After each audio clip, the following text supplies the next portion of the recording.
오늘 우리에게 주신 하나님의 말씀 보도록 하겠습니다. 오늘 우리에게 주신 하나님의 말씀은 사도행전 5장 1절에서 11절까지입니다. 주보가 잘못 나갔습니다. 사도행전 5장 1절에서 11절까지 말씀입니다.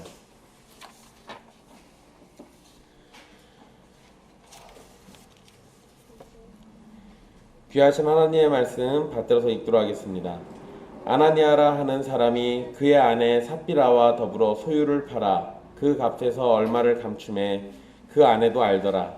얼마만 가져다가 사도들의 발 앞에 두니 베드로가 이르되 아나니아야, 어찌하여 사탄이 내 마음에 가득하여 내가 성령을 속이고 땅값 얼마를 감추었느냐.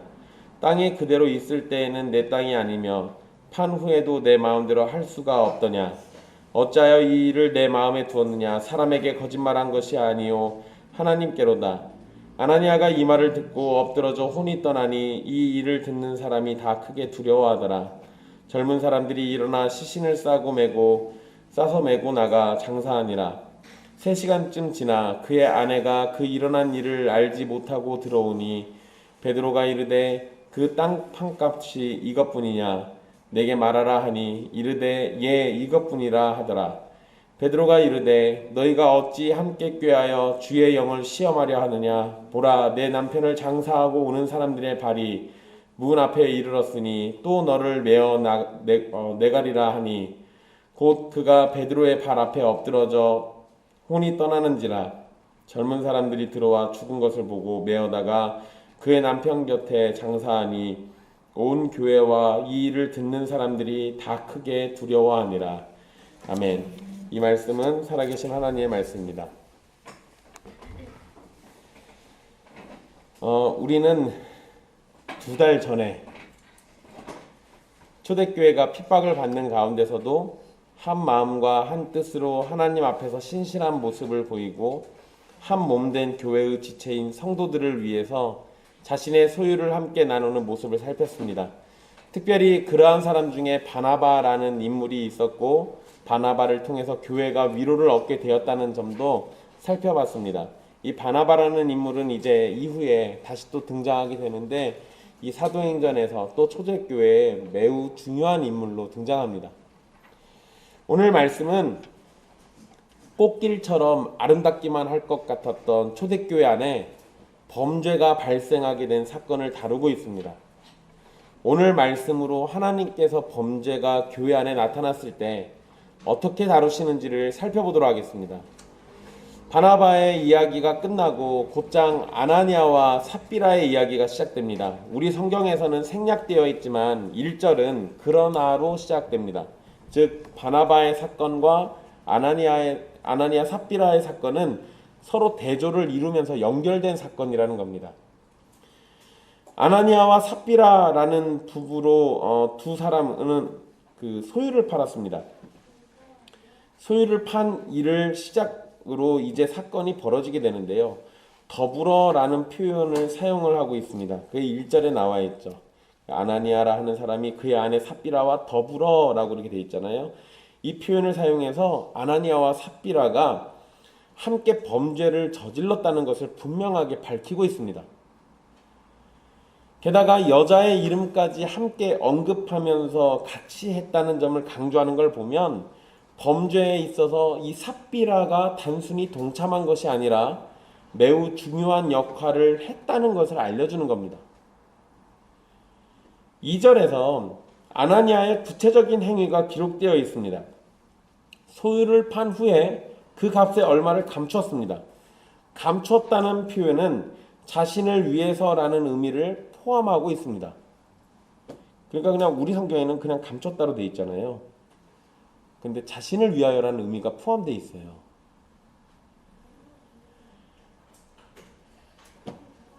그리고 감춘 것을 삽비라도 알고 있습니다.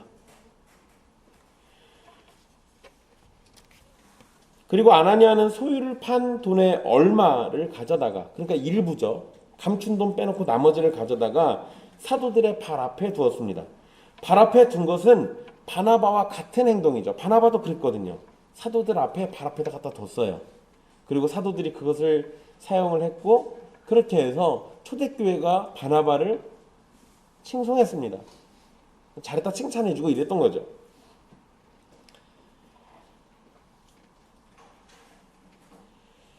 그런데 차이가 있죠. 아나니아는 일부를 감추고 일부만 가지고 왔다는 겁니다. 그렇다고 해서 여러분 여기서 이제 오해하시면 안 됩니다. 아, 그럼 바나바는 가지고 있는 걸 다 팔아가지고 다 갖다 줬나 보다. 이게 아니고요. 바나바 갖고 있는 것 중에 판 게 있을 거 아니에요. 그 돈을 감추지 않고 다 갖고 왔다는 거예요. 100만 원에 팔았으면 100만 원 다 들고 온 거죠. 근데 아나니아 삽비라는 어땠을 것 같습니까? 100만 원에 팔았으면 그래도 우리 그냥 혹시 모르니까 50만 원 이렇게 절반 할까요? 여러분 이따가 나오는데요. 아나니아와 삽비라가 판 땅은 큰 땅도 아니에요. 그럼 이따 다시 설명해 드릴게요. 3절에서 성경의 기록은 베드로가 아나니아에게 거짓말한 것에 대해서 곧장 말한 것처럼 보입니다. 사도들의 발 앞에 두니 베드로가 이르되 라고 이렇게 바로 되어 있잖아요. 성경의 기록에는 아나니아가 어떤 말을 했다고 기록하지 않았습니다. 정황상 아나니아가 베드로와 사도들에게 어떤 말을 했을 겁니다. 그러니까 이게 여러분 분명히 감추고 갔다가 냈는데 베드로는 곧장 어짜여 사탄이 내 마음에 가득하냐 라는 얘기를 했단 말이에요. 우리 성경에 이렇게 돼 있잖아요. 그러니까 아무런 대화도 없이 이러면 좀 이상하잖아요. 그러니까 성경에는 기록되어 있지 않았겠지만 정황상 어떤 말인가를 했을 거예요. 근데 별 의미가 없으니까 중요하지 않으니까 그냥 바로 건너뛰었다라고 보시면 됩니다. 우리는 정확히 그 내용이 뭔지 몰라요. 아나니아와 베드로와 사도들이 어떤 말을 했는지 모릅니다. 하지만 상황적으로 얼마를 감춘 것이 문제가 되는 걸 보면 소유를 팔고 받은 돈의 전부를 가지고 온 것처럼 아나니아가 말했을 가능성이 높아요. 그런데 베드로는 어떻게 알게 된 것인지 정확히 성경이 말씀해 주지는 않습니다. 그렇지만 아나니아가 거짓말을 하고 있다는 것을 알게 됩니다. 여기에는 여러분 학자들마다 의견들이 좀 있어요. 성령님이 알게 해주셨다. 제일 쉽죠. 성령님이 알게 해주시면 뭐 간단하죠. 그게 아니라 또 왜냐면 성경에 안 써 있으니까 얼마든지 상상할 수 있잖아요. 베드로가 그 동네 땅값을 잘 알고 있었다. 뭐 이렇게도 얘기하는 사람도 있고요. 이건 성경에 안 써 있으니까. 그리고 그렇게 얘기한들 저렇게 얘기한들 의미가 달라지지 않아요. 베드로가 땅값 잘 알고 있을 수도 있죠. 어쨌든 확실한 건 아나니아가 지금 거짓말하고 있다는 거예요. 베드로는 6개의 질문을 아나니아에게 긴급하게 던져줍니다. 사실 질문의 형식을 가지고 있어요. 그 3절에서부터 쭉 다 질문이잖아요. 그 4절까지. 근데 답을 드리려고 한 게 아니에요. 아나니아에게 자신의 죄가 무엇인지를 생각하도록 만드는 것입니다. 하나씩 살펴볼까요? 첫 번째는 왜 사탄으로 하여금 마음을 채우도록 허용했냐고 질문합니다. 마음을 채우는 것이 행동의 동기가 됩니다. 여러분 이건 아주 간단한 거잖아요. 내가 뭐 갖고 싶어요. 그러면 내 마음에 뭐가 가득 찹니까? 갖고 싶은 바로 그것에 대한 열망이 가득 차게 되죠. 그게 일반적이에요. 그게 일반적입니다. 그런데 아나니아는 자신의 마음을 사탄이 채워지도록 허용을 했습니다. 이것은 결국 아나니아가 한 행동의 동기는 성령님에 의한 게 아니라 사탄에게서 온 것이라는 겁니다. 아마도 아나니아와 삽비라는 사도들과 성도들에게 자신들이 소유를 팔아서 다 바친 헌신을 했음을 보여주고 칭송을 받고 좋은 인상을 주려고 했던 것으로 보입니다. 사탄이 그 마음을 채운 결과는 거짓말을 하는 것과 돈을 숨긴 것이었습니다. 사도행전 4장 31절 말씀에 성도들은 모두 성령의 충만을 경험했습니다. 그런데 아나니아는 사탄이 주는 마음으로 가득했습니다. 그러니까 지금 대조가 있는 거죠. 충만과 가득했다는 표현은 비슷한 의미지만 성령의 충만과 사탄이 가득한 것이라는 차이를 분명하게 보여주고 있어요. 이 부분에서 우리도 생각해 볼 게 있겠죠. 자기 스스로를 돌아봐야 하는 겁니다. 나는 사탄의 생각으로 가득 차 있는가, 아니면 성령님이 주시는 은혜로 성령으로 충만하게 있는가, 이런 것들 생각해 볼 만합니다. 근데 여러분, 이건 우리가 너무도 쉽게 알 수 있어요. 나쁜 짓 하는 그리스도인들은 자기가 성령 충만했다고 다 믿습니다.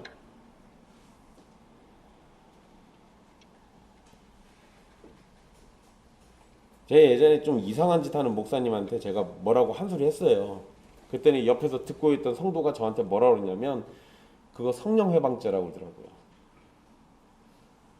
자기 목사님 뭐라고 하면 성령 회방죄래요.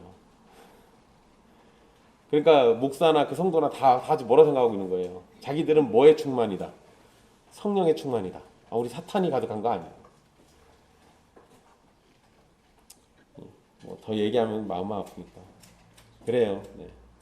근데 여러분, 내가 그렇게 착각하는 걸지 몰라도 하나님의 사람들에게는, 또 하나님의 교회 앞에는, 그리고 하나님께는 그거 속일 수가 없어요.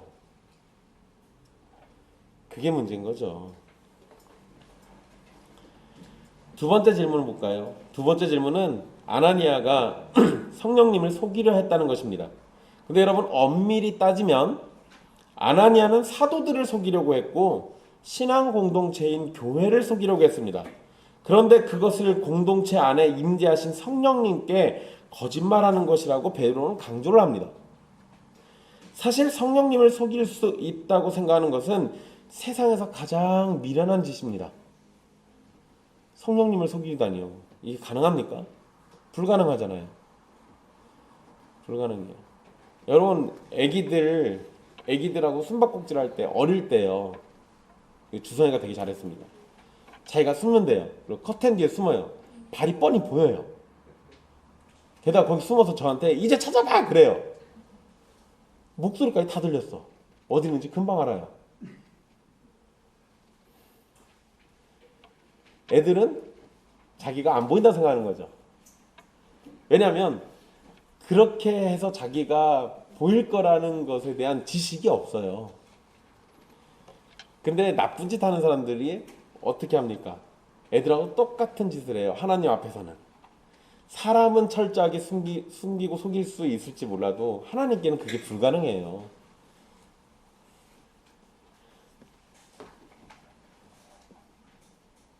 어느 누구도 전능하신 하나님을 속일 수 없습니다. 시편 78편 17절로 18절에서 보면요. 하나님을 시험하는 것은 하나님 앞에 범죄이고 배반이라고 말씀합니다. 그런 건 불가능하다는 거예요. 그리고 불가능한 정도가 아니라 이건 죄악이라는 거죠. 어떻게 하나님을 속이고 하나님께 거짓말을 합니까? 죄악인 거예요. 하나님을 속이려고 한 것은 하나님을 시험하는 것과 같은 것입니다. 결국 아나니아의 행동은 하나님 앞에 범죄고 배반 행위예요. 배신했다는 얘기지. 그리고 세 번째 질문은 땅값 얼마를 감추었냐는 말입니다. 여러분, 여기에서 이 땅으로 번역된 말은 경작된 밭을 의미합니다. 이 표현대로 하면 실제 소유한 밭을 팔고 받은 돈의 일부를 감추고는 전부를 낸 것처럼 말하거나 행동했다는 걸 알려줍니다. 그리고 여러분, 바나바도 자신의 밭을 팔아서 그 값을 사도들의 발 앞에 두었는데, 바나바가 판 것은 규모가 큰 땅이에요. 이게 그냥 우리나라 말로 번역할 때는 그냥 똑같이 땅으로 돼 있는데요. 이거 헬라어는 차이가 있어요. 그래서 큰 땅, 작은 땅 차이를 뒀는데 여기에서 그 단어 차이가 납니다. 그러니까 이 바나바가 판 건 큰 땅이었고요. 아나니아가 판 거는 규모가 작은 땅을 의미하는 단어입니다. 그러니까 똑같이 밭을 팔았지만 아나니아와 삽비라는 작은 규모의 땅을 팔아서 바나바와 같은 큰 칭찬을 받기를 원했던 것입니다. 근데 여러분, 이거 큰 땅 팔고 작은 땅 팔고 이게 중요하겠어요? 근데 베드로가 지금 이렇게 얘기하는 이유가 있어요. 아나니아는 큰 땅을 팔아가지고 그 전부를 다 냈는데, 그 바나바는 그렇게 했는데, 아나니아와 삽비라는 작은 땅을 팔고도 그 일부를 숨겼어요. 그래놓고는 똑같이 인정받고 똑같이 칭송받기를 바라고 있는 겁니다. 이런 거 문제가 되는 거죠. 이런 문제가 되는 거예요. 네 번째 질문부터는 4절 말씀에 기록되어 있는데요. 네 번째는 땅이 그대로 있을 때는 내 땅이 아니며 라는 말로 이것은 아나니아가 그 소유를 팔아 얻게 된 돈에 대해 합법적으로 소유권을 갖고 있다는 것을 의미합니다. 그러니까 아나니아가 자신의 재산을 팔고 사는 문제는 전적으로 누구에게 달렸다는 거예요? 그냥 아나니아 자신에게 달린 것입니다. 그러니까 본인 마음대로 할 수 있는 일이죠. 그러니까 굳이 이건 안 팔아도 됐어요. 안 팔아도 되는 겁니다. 다섯 번째 질문은 네 번째 질문하고 연결되는데요. 아나니아가 마음대로 할 수 있는 소유를 팔아서 받은 돈도 아나니아의 마음대로 할 수 있다는 것입니다. 그러니까 이 돈을 헌금하는 문제도 아나니아의 마음에 달린 것이니까 전부를 내든 일부를 내든 문제는 아니에요. 그 문제가 아니라는 겁니다. 그리고 가난한 형제를 위해서 일부만을 내더라도요, 그것도 사실 훌륭한 일이고 칭찬받을 일입니다. 그러잖아요.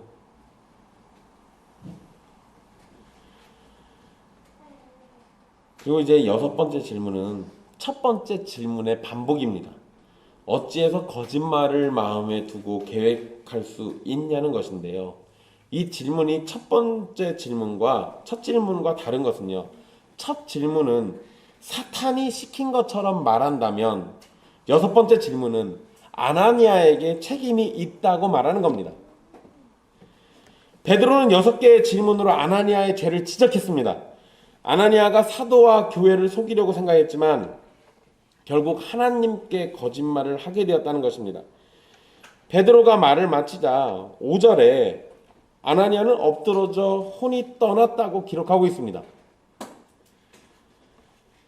2절에서 아나니아가 밭을 판 돈을 사도들의 발 앞에 두었다라고 이렇게 돼 있잖아요.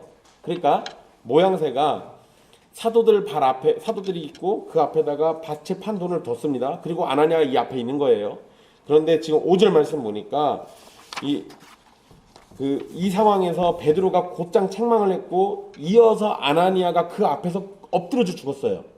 그러니까 이렇게 되면 아나니아는 자신이 가지고 온 돈 바로 옆에서 엎드려 죽은 겁니다. 부정한 그 돈 앞에서 죽은 거예요.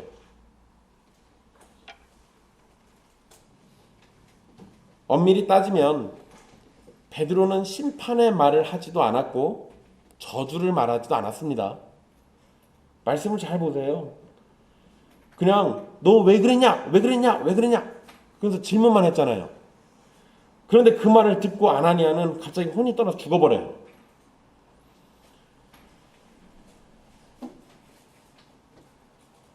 그러니까 여러분 이걸 보면요. 베드로가 무슨 저주를 해가지고 죽였다거나 책망을 해서 죽인 게 아니라 아나니아가 범죄했다는 것을 지적하고 난 후에 이 죽은 모습만 놓고 보면 이거 갑작스러운 죽음이거든요. 그러니까 아나니아가 이렇게 갑작스럽게 죽은 건 하나님의 심판이라고 확신할 수 있는 겁니다. 하나님 앞에 범죄를 지은 거에 대한 책망을 듣고 그리고 갑작스럽게 죽어버리잖아요. 그러니까 이건 하나님의 심판이죠.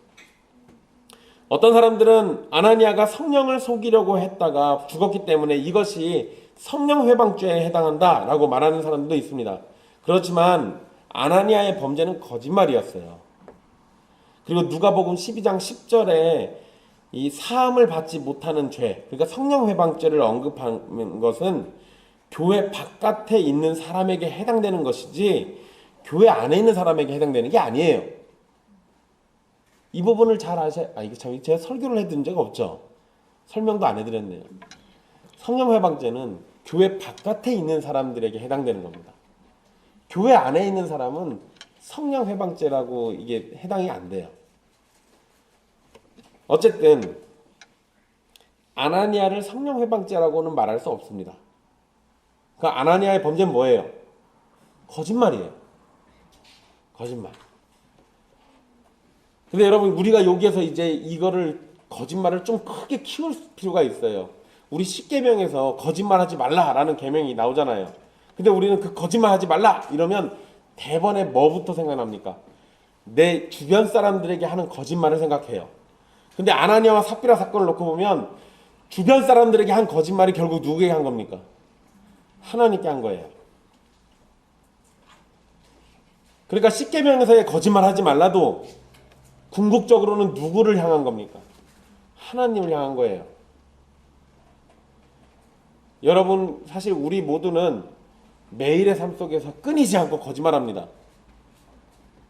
뭐 장난스럽게 할 수도 있고요. 그리고 그냥 너무 가볍게 할 수도 있습니다. 그런데 우리의 거짓말은 자칫하면 하나님을 향한 범죄가 될 수도 있다는 거예요. 두렵죠. 그래서 야고보서에 혀 이야기를 그래서 그렇게 열심히 한 거예요. 자칫 잘못하면 하나님 앞에 큰 범죄거든요. 어쨌든 아나니아의 죽음은 그 일을 듣는 사람들에게 큰 두려움이라는 반응을 가지고 왔습니다. 그 5절 말씀에 아나니아가 죽고 나니까 이 일을 듣는 사람이 다 크게 두려워하더라 라고 성경이 기록하고 있어요. 여기에서 두려워하더라 라고 번역된 단어는요, 하나님을 경외한다는 의미도 있지만 공포를 나타내기도 합니다. 그러니까 우리가 보통 알고 있는 그 두려움, 그 의미를 가지고 있어요. 그러니까 아나니아의 죽음을 통해 죄를 혐오하시며 죄인들을 심판하시는 하나님을 향한 경외심과 동시에 공포가 함께 나타났다라는 것을 우리에게 알려주는 겁니다. 여러분, 하나님은 사랑의 하나님이시죠? 맞아요. 근데 하나님이 사랑의 하나님이시니까 가볍게 하나님과 이렇게 그럴 수 있을까요? 그게 복음주의가 잘못한 장면이에요. 우리 교회 사실 그런 거 없는데요. 제가 예전에 전도사 때 중등부를 담당해서 했었으니까 중등부 애들하고 소통을 하려면 아무래도 좀 재밌어야 하잖아요. 저는 원래 기본적으로 재밌는 사람입니다. 어릴 때는 안 그랬어요. 제가 얘기하면 저 혼자만 웃었습니다.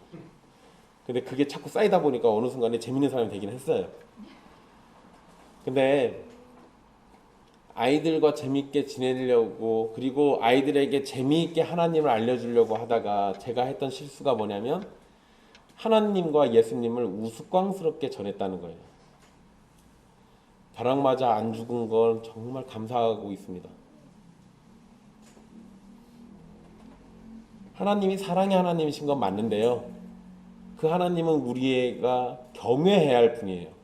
때로는 두려워해야 할 분이기도 합니다. 그러면서도 동시에 그분이 우리의 아버지가 되시니까 두려우면서도 그분이 우리를 버리지 않으실 거라는 위로의 확신도 가질 수 있는 거예요. 이런 게 중요한 겁니다. 하나님을 향해서 너무 가볍게 대하면 안 돼요. 아나니아가 죽자 6절 말씀의 기록처럼 젊은 사람들이 즉시 아나니아를 무덤에 장사 지내버립니다. 누가는 여기에서 4개의 동사로 이 상황을 묘사하는데요. 일어난다, 싸다, 메고 나간다, 장사한다, 이렇게 되어 있습니다. 여러분, 이렇게 표현한 것은요, 이 일이 즉시 신속하게 처리가 되었음을 알려줍니다. 지체하지 않았어요. 빨리 치워버린 겁니다. 당시 유대인들은 가족들이 묻히는 무덤에 묻힙니다. 그러니까 가족들이 함께 들어가는 무덤이 있어요. 이건 여러분, 우리가 생각하는 무덤하고 약간 좀 개념이 다르죠. 우리는 가족묘 이러면 선산 생각합니다. 선산에 이렇게 여기에 아버지 있으면 밑에 좀 돈 있는 사람들은 잘 정비해가지고 가족들이 쭈르륵 이렇게 들어가게 만들잖아요. 근데 유대인들의 무덤은 불 같은 데서 파놔요. 그러니까 집이라고 생각하시면 좋습니다. 집같이 있고 거기 안에다가 넣어놔요. 시신을 넣어놓으면 그 침대 같은 데가 있습니다. 그 위에다가 올려놓으면 나중에 다 썩을 거 아니에요. 나중에 다 썩고 나면 뼈다귀만 남으면 뼈다귀를 한쪽으로 치워놔요. 그러니까 조상들의 뼈가 있는 곳에 내 뼈도 거기 같이 가는 거죠. 그래서 열조와 함께 묻힌다는 표현이 그래서 나오는 겁니다. 그러니까 유대인들이 원래 그래요. 그렇게 가족들이 묻히는 무덤에 가게 되어 있습니다. 이것이 일반적이니까요. 아나니아도 분명히 가족묘에 묻혔을 겁니다.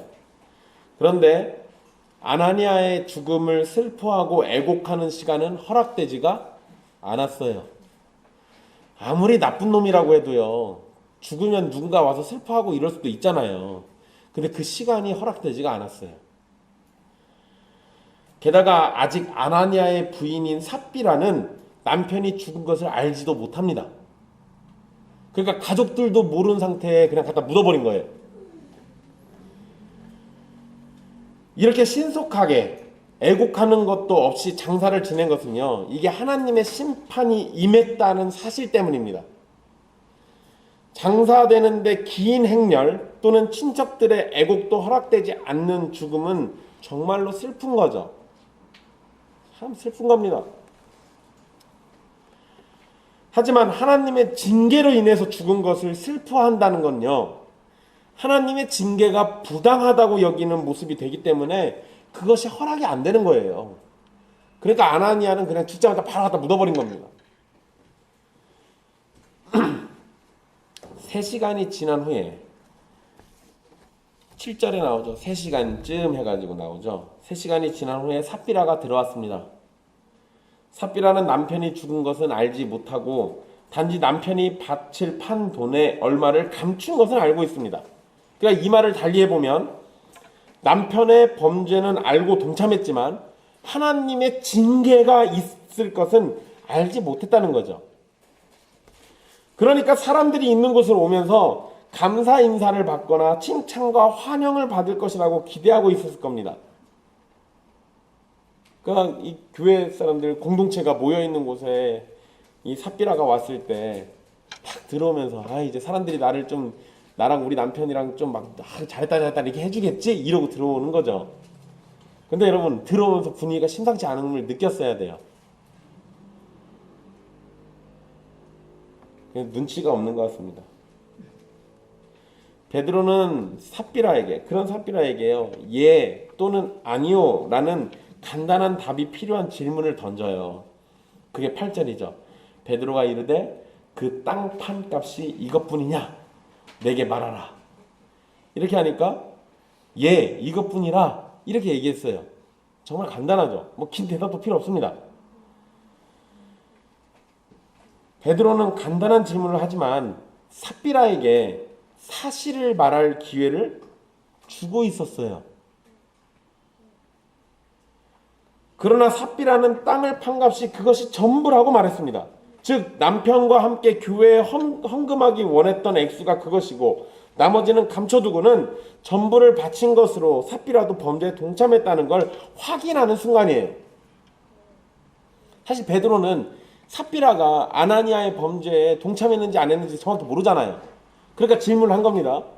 근데 이 질문은 확인과 동시에 뭐를 또 허락해 주는 거예요? 이실직고 얘기할 수 있는, 그래 사실대로 얘기할 수 있는 바로 그 기회를 주고 있는 거야. 근데 남편의 거짓말에 동참하죠. 예, 이것뿐입니다. 그리고 돌이켜 회개할 수 있는 기회를 줬는데 삽비라는 그걸 버려버린 거예요. 베드로는 삽비라에게 어찌 함께 꾀하여 주의 영을 시험했냐고 질문을 합니다. 이 표현은 두 가지를 생각하게 하는데요. 첫째는 아나니아가 범죄를 저지르려고 할 때 삽비라는 그것을 막고 잘못하지 않도록 남편을 설득했어야 한다는 점을 포함합니다. 그게 돕는 배필이거든요. 부부는 돕는 배필이라고 성경이 말하지 않습니까? 즉 누군가가 부족하거나 모자란 것이 있을 때 그 나머지를 배필이 채워주는 겁니다. 그러니까 아나니아가 범죄하려고 하면 그걸 최소한 누구는 막아야 돼요. 삽비라는 막아야 돼요. 이게 정상이죠. 이게 정상이에요. 여러분 제가 정인이 사건 들었을 때 사실 분노를 감출 수 없었던 건 둘 다 기독교인이, 그리스도인이, 목사님 자녀들이고 한 명이 애를 학대하면 다른 한 명이라도 그걸 막았어야 하잖아요. 그 둘 다 똑같이 그랬어요. 돕는 배필이 아니라 서로 망하게 하는 배필인 거죠. 잘못된 겁니다. 너무나도 잘못된 거예요.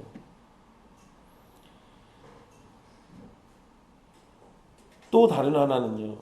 앞에서 속이는 것을 성령님께 거짓말하는 것이라고 말했는데 베드로는 여기에서 성령님을 시험하는 것이라고 말합니다. 그러니까 베드로는 아나니아와 삽비라의 범죄를 단순히 속이는 정도로 이해하는 것이 아니라 하나님을 시험하는 매우 오만하고 심각한 범죄를 저지른 것으로 이해를 하고 있다는 겁니다. 이들의 행동은 모든 것을 알고 계시며 다스리시는 하나님을 시험한 행동이라는 거예요.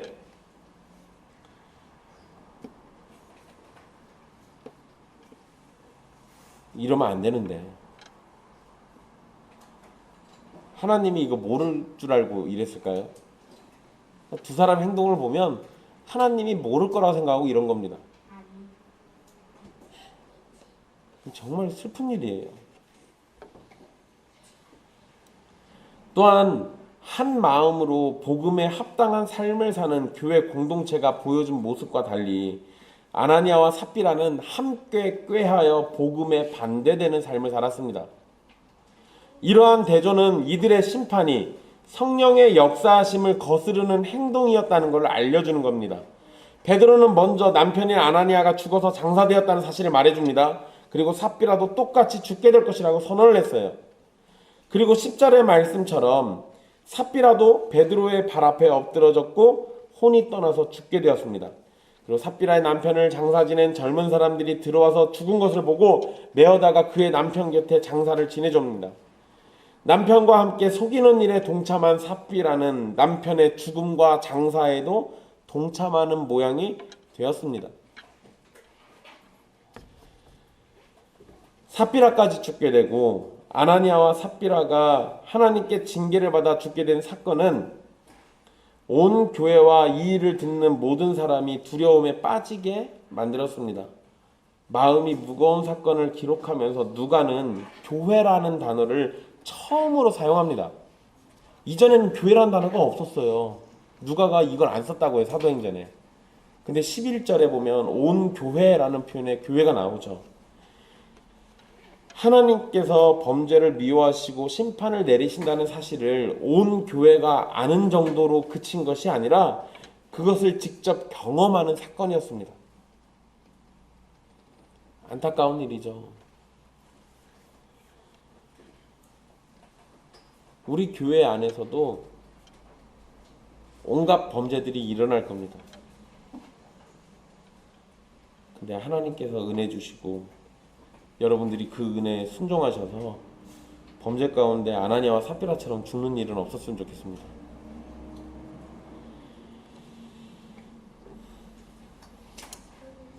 이러한 심판은 하나님께서 성도들의 삶을 살펴보시고 계신다는 것과 이렇게 속이는 사건이나 하나님 앞에 범죄를 저지르는 사건은 하나님께서 또 심판을 내리실 수 있다는 경각심을 불러일으킵니다. 그러니까 이거 보고 아는 사람들은 이런 범죄를 저지르면 안 된다는 걸 배웠잖아요. 안 해야겠죠. 안 해야 맞습니다. 근데 여러분 사도행전부터 시작해서 이 2000년 기독교 역사 속에 아나니아와 삽비라 같은 사람들, 아니 이보다 더 나쁜 사람들이 얼마나 많았습니까? 경각심을 갖기보다는 그 사람들은 하나님을 두려워하지 않는 모습으로 서 있는 거예요.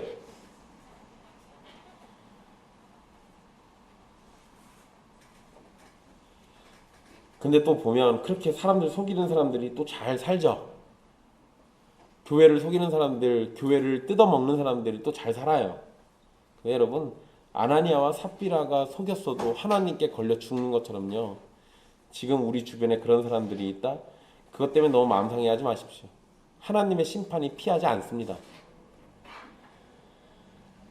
그게 또 여러분들을 향할 수도 있잖아요. 여러분들도 조심하십시오. 저도 조심할게요. 여러분 아나니아와 삽비라 사건은요. 여호수아서에 기록된 아간의 범죄와 좀 비슷합니다. 아간은 여리고성을 점령할 때 하나님께 바쳐진 물건을 갖기 위해서 숨기고 이득을 취했습니다. 사실 여리고성을 점령할 때 하나님이 미리 말씀해 두셨어요. 이 성에서 나오는 거 아무것도 갖지 말라고. 그거 다 내 거니까 니네 손대지 말라고 얘기하셨습니다. 그러면 그거는 손대면 안 되는 거예요. 탐내지 말았어야 합니다. 그리고 어차피 그 이후에는 다 하나님 나눠주실 거였어요. 그리고 이스라엘 백성들이 여호수아에 기록된 그 내용에서 가나안 땅 정복할 때 이스라엘 백성들 돈이 없었을까요? 아니요. 이스라엘 백성들 다 부자입니다. 왜 부자인지 아십니까? 출애굽할 때 애굽 사람들에게 금은보화 다 받아갖고 나와요. 그래서 이 사람들 갖고 있는 거 많았어요. 돈이 없는 사람들이 아닙니다. 그러니까 그 성막 만든다고 거기에 들어가는 재료 필요하다고 했을 때 사람들이 마음에 감동이 넘쳐가지고 금, 은 이런 것들 갖다가 다 내잖아요. 너무 많아가지고 나중에 갖고 오지 말라고 그러잖아요. 애초에 돈이 없는 사람들이 아니에요. 근데 아간이 여리고성을 점령할 때 분명 그거 다 하나님 거라고 했는데 그 욕심을 내고 몇 개를 숨깁니다. 그것 때문에 그 이후에 아이성에서 전투를 할 때 사람들이 자꾸 죽어요. 그 뭐가 범죄가 있구나라고 생각하고 그것을 제비뽑기 해가지고 찾아내죠. 그리고 아간이 범죄했다는 걸 알게 됩니다. 그때 아간도 물건을 감출 때 하나님께서 모르실 거라고 생각했기 때문에 그래서 감췄어요. 결국 그 죄로 인해서 이스라엘은 순결함이 깨지고 이스라엘 백성들이 전쟁에서 죽는 일이 벌어졌습니다. 마찬가지로 아나니아와 삽비라도 하나님을 속이려는 악함으로 인해서 교회의 순결함을 깨트리는 사건이 되었습니다. 여기에서 우리는 아나니아와 삽비라의 신앙 상태에 대해서 갈래길로 나뉘어 생각하게 됩니다.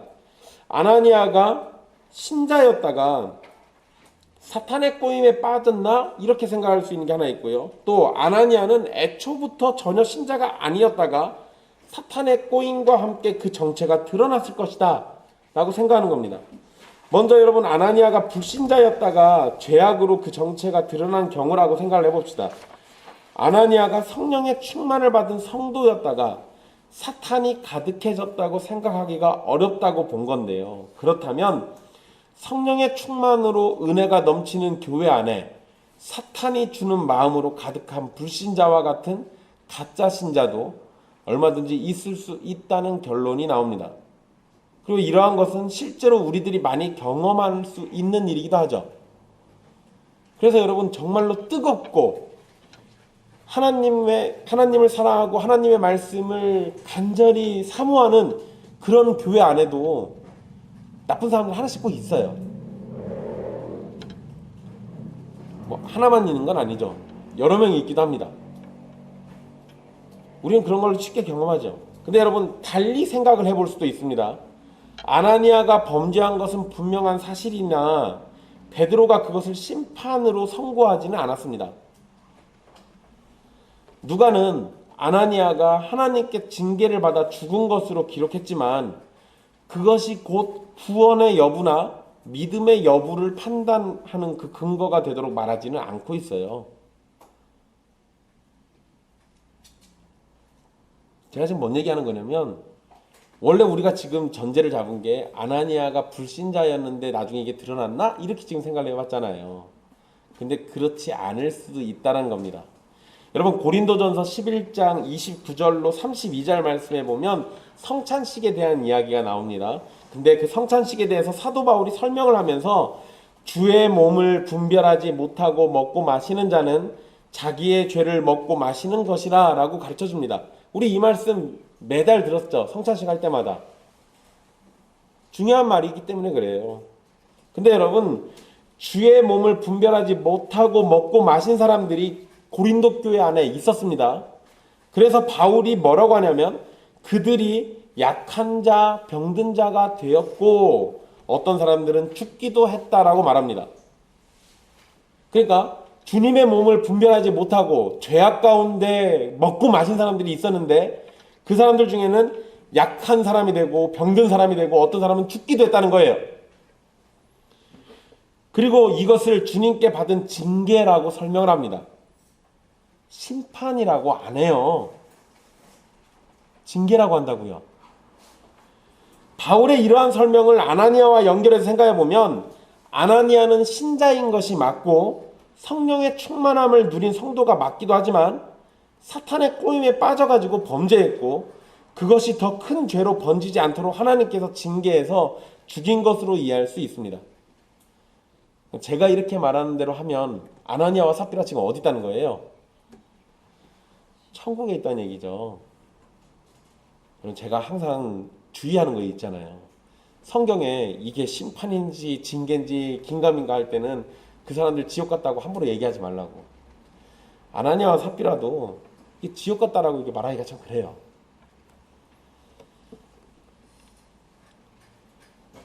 그러니까 이걸로 구원의 여부를 판단하면 안 되는 겁니다.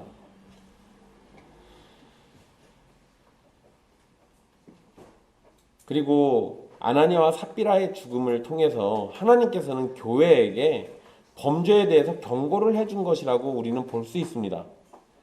여러분, 아나니아와 삽비라는 분명 하나님 앞에 죄인입니다. 죄를 졌으니까요. 겉으로만 보면 그들은 비록 감추기는 했어도 자신의 재물을 베풀려고 했던 사람들입니다. 그러나 그들은 믿음과 헌신이라는 이름의 위선적인 모습을 보였습니다. 그래서 그들이 징계를 받아서 죽어 마땅하다면, 그렇다면 우리는 어떠한 상황에 놓여야 마땅하다고 볼 수 있습니까? 저와 여러분은 아나니아와 삽비라보다 더 나은 존재인가를 고민해 보라는 겁니다. 우리가 얘네보다 좀 더 나을까요? 자신 있게 말할 수 있는 사람이 있습니까? 여러분들은 단 한 번도 하나님을 속이려고 한 적이 없습니까? 적어도 아나니아와 삽비라는요, 재물을 나누려는 시도는 했습니다. 그 마음이 잘못되었다고 해도 그들은 자신의 재물을 팔아서 교회에 바치기는 했어요. 구제를 하려는 모습은 있었다는 겁니다. 우리는 그러한 모습이라도 있습니까? 만약 아나니아와 삽비라가 징계를 받아 마땅하다는 판단을 내리기에는 우리들의 모습도 그에 못지않게 엉망이라는 것입니다. 우리도 사실은 부끄러워해야 할 사람들이라는 거죠. 또한 아나니아와 삽비라의 범죄에는 교회를 대하는 태도의 문제가 있었습니다. 속이는 거짓말 그 자체 말고요. 이 사람들은 교회를 향한 태도에도 문제가 있었어요. 교회는 하나님의 집입니다. 하나님의 집이에요. 그러한 교회를 속이려고 한 것은 하나님을 속이려고 한 것으로 이해가 됩니다.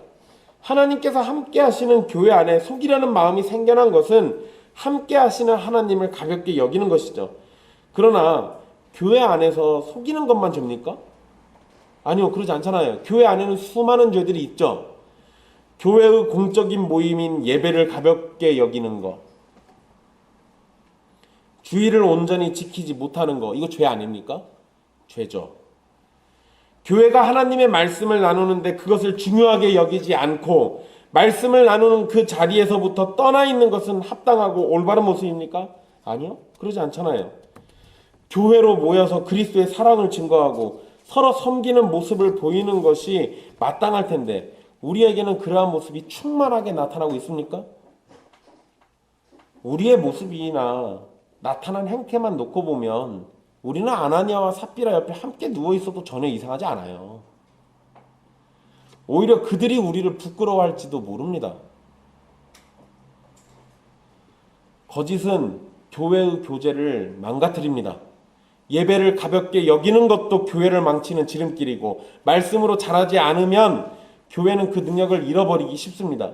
사랑으로 서로 섬기지 않는 것도 교회를 형식적으로 다니는 것이 됩니다. 결국 아나니아와 삽비라가 보인 위선적인 모습이 교회를 망치는 것처럼 우리들의 미지근하고 차가운 신앙의 태도도 교회를 병들게 만듭니다. 진실하시고 능력이 많으신 하나님의 백성들이 진실하지 못하고 능력이 없는 것처럼 신앙생활을 한다면 결국 그러한 모습으로 교회는 상처를 입게 되고 하나님의 징계를 받아 마땅하게 되는 겁니다. 아나니아와 삽비라의 사건을 통해서 우리는 교회를 대하는 태도를 점검하고 교회로 살아가는 그러면 우리는 어떻게 살아야 할 것인가를 고민해 봐야 합니다. 사도행전 5장 13절을 보면 성도들은 백성의 칭송을 듣게 됩니다. 그러나 성도들이 칭송을 듣기 위해서 행동해서 얻은 결과가 아니었어요.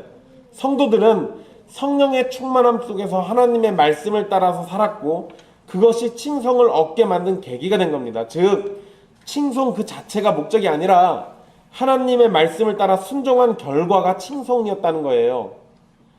이것은 아나니아와 삽비라가 칭송을 받기 위해서 재물을 속이고 바쳤던 것과는 비교가 되는 거죠. 성도는 칭송을 위해서가 아니라 온전히 하나님을 위해 살아가고 그분의 뜻에 겸손히 순종하는 삶을 살아야 하는 겁니다. 여러분, 우리 그럴 때 있잖아요.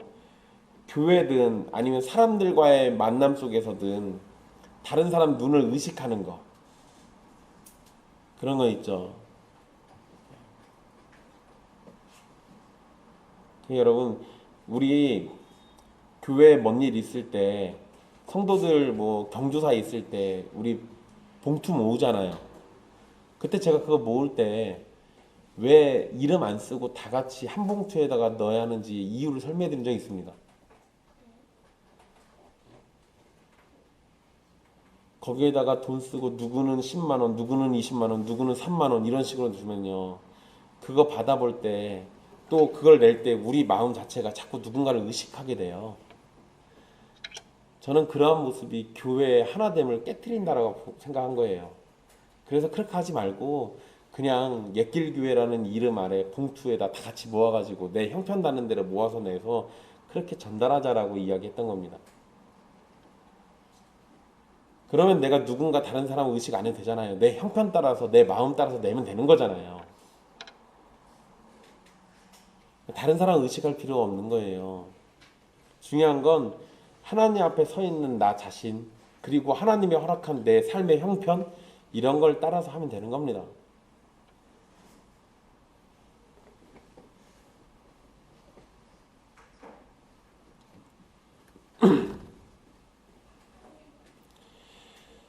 교회 바깥에서 우리를 어떻게 평가하든 우리는 성경 말씀을 비추어서 우리를 점검하고 순종하기를 힘써서 그리스도 안에서 자라나기를 힘써야 합니다.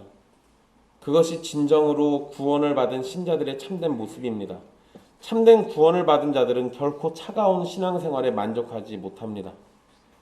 그게 정상이에요. 근데 여러분, 제가 또 이렇게 얘기했다고 해서 분명히 요즘 들어서 유독 내가 차가워진 신앙인 것 같은데 이런 사람들이 있을 겁니다.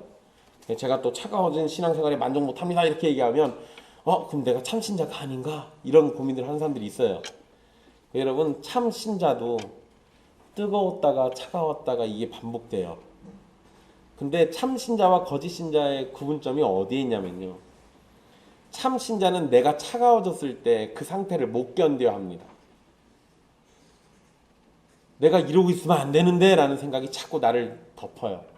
거짓 신자는 어차피 해도 안 되는 거 그냥 이렇게 그냥 이 정도로 믿고 말지 뭐 이렇게 하고 대충 넘어가요. 아니면 그 상태 때문에 그냥 아예 교회에서 떨어져 나가는 경우도 있습니다. 여러분, 좀 차가워질 수도 있어요. 참된 구원을 받은 사람들이 차가워질 때도 있습니다. 하지만 그것을 못 견뎌야 하는 거, 그런 걸 또 기억해 두십시오. 아나니아와 삽비라처럼 때로는 위선적인 모습을 보일 수도 있지만요, 성령님께서 우리의 눈을 열어 그것이 죄라는 것을 깨닫게 되었을 때 우리로 하여금 회개하도록 하시고 그리스도 안에서 온전함에 이르기를 간절히 소망하도록 우리의 마음을 또 붙들어 주십니다. 그것이 성도가 보이는 참된 모습이에요. 때로는 우리도 범죄할 수 있으나 다시 일어선다는 얘기입니다. 사랑하는 형제 자매 여러분, 우리는 아나니아와 삽비라와 크게 다르지 않습니다. 어쩌면 우리는 더욱 큰 범죄자일지도 몰라요. 그런 우리를 향해서 하나님께서 징계를 내리시지 않는 것은 두 가지로 생각할 수 있습니다. 하나는 우리가 회개하고 돌아오기를 인내로써 기다려 주시는 것일 수 있어요. 그렇다면 위선의 자리, 범죄의 자리에 머무르지 마시고 우리를 기다리시는 하나님께 그리스도의 이름으로 속히 돌아오기를 힘쓰십시오. 그러나 다른 한 가지는 너무도 두려운 이야기입니다. 우리가 하나님과 아무런 상관이 없다면 주님께서는 우리의 범죄를 마지막 날에 모두 진노하시기 위해서 쌓아두고 계실지도 모릅니다. 만약에 이러한 사실이 여러분에게 적용된다면 여러분에게는 아무런 소망도 없는 것입니다. 제가 이런 이야기를 전할 때조차도 아무런 감정의 흔들림도 두려움도 느끼지 못한다면 여러분은 지옥의 문턱에 매우 가까운 겁니다. 그러나 하나님께 범죄함으로 심판이 가깝다는 말에 두려움을 느끼고 구원을 받게 되기를 바라는 마음이 생긴다면 아직 늦지 않았습니다. 어서 예수 그리스도의 이름으로 구원을 받으십시오. 그 어떠한 범죄조차도 깨끗하게 해결해 주시고 의롭다고 부름을 받도록 만드시는 예수님을 속히 믿으십시오. 그리고 여러분 안에 있는 위선자가 그리스도의 이름으로 죽기를 소망하십시오. 그리스도의 이름 안에서 참된 신자가 되기를 간절히 바라시라는 겁니다. 우리를 온전함에 이르도록 하시는 분은 오직 하나님밖에 없으니 여러분의 구원이나 신앙의 상태나 하나님 앞에 서 있는 여러분의 모습이 온전함에 이르기를 삼위 하나님의 이름을 붙잡고 간절히 바라십시오. 후회 주시고 꾸짖지 않으시는 주님께서 우리를 용납하여 주시고 구원의 복과 거룩함의 복을 허락하셔서 참된 교회로 자라나도록 해주실 겁니다. 그러한 복이 저와 여러분에게 끊임없이 넘치기를 간절히 바랍니다. 기도하겠습니다.